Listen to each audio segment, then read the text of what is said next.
బాపట్ల జిల్లా వేటపాలెం మండలం కటారివారిపాలెంలో ఇంట్లో తనిఖీలు చేసిన పోలీసులు పామాంజీ నరసింహారావు అనే వ్యక్తి వద్ద 23 లక్షలు పట్టుకున్నారు.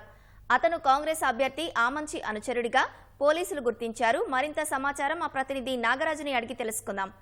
నాగరాజు, పట్టుకున్న సొమ్ము ఎవరిదనే విషయాన్ని పోలీసులు నిర్ధారించారా?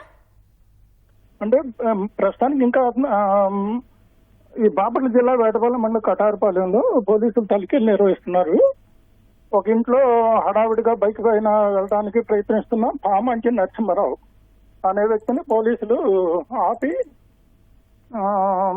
అంటే అతని బండిని తనిఖీ చేయగా దాంట్లో 23 లక్షల రూపాయల నగదు దొరికింది. హలో, చెప్పండి నాగరాజు. 23 లక్షల రూపాయలు నగదు దొరికిందండి.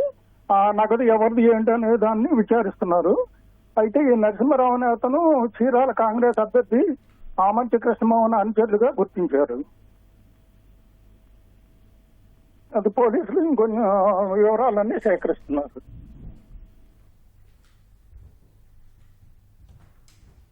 ధన్యవాదాలు నాగరాజు.